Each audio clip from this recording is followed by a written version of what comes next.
Tirumala Tirupati executive officer గారైన శ్యామలరావు గారు నెయ్యిలో లోపాలున్నటువంటి నెయ్యిని వెనక్కి తిప్పి పంపాము, మేము దాన్ని వాడలేదు, స్వీకరించలేదు అని,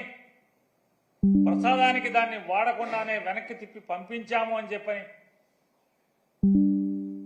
అలాగే తిరుపతిలో ల్యాబ్ ఉంది, ల్యాబ్లో మేము పరీక్ష చేసి అటువంటి నెయ్యిని వెనక్కి పంపించాము, వాడలేదని చెప్పని ఈవో చెప్తున్నప్పటికీ కూడా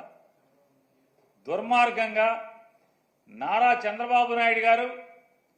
దీంట్లో జంతువు కొవ్వు కలిసిందని, అలాగే వారి కుమారుడైన నారా లోకేష్ నాయుడు గారు మరొక అబద్ధాలు ఆడటంలో, అసత్యం ఆడటంలో మరొక 10 అడుగులు ముందుకేసి పంది కొవ్వు కలిసిందని చెప్పని ప్రసాదంలో నారా లోకేష్ మాట్లాడుతూ, అలాగే వెనకటికి పెద్దలు చెప్పిన సామెతగా దున్నపోతు ఈనిందేనే ఎవడో చెప్తే దూడను కట్టేయమని చెప్పని ఇంకొకటి దూడను కట్టేయడానికి పరిగెత్తిన చందాన ఈ తండ్రి కొడుకుల యొక్క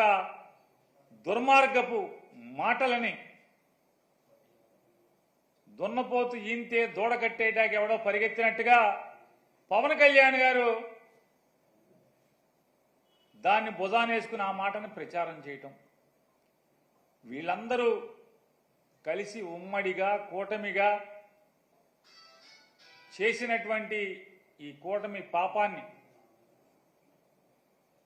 ప్రక్షాళన చేసేదానికి సెప్టెంబర్ మాసం 28వ తారీఖున,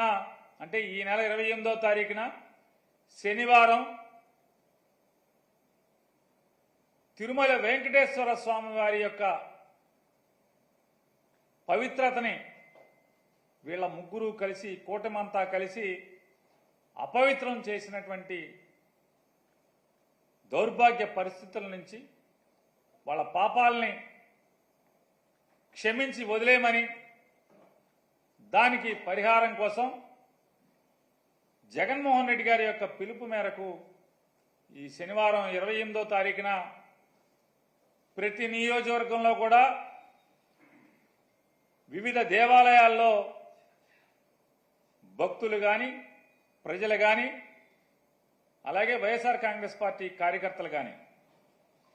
ప్రతి ఒక్కరు కూడా ఆ రోజు ఈ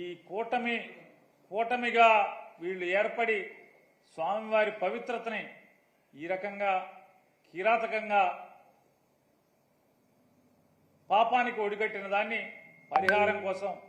ప్రత్యేకమైన పూజలు నిర్వహించమని చెప్పని అందరినీ కూడా వైఎస్ఆర్ కాంగ్రెస్ పార్టీ తరఫున కోరుకుంటున్నాం. వస్తున్నారు.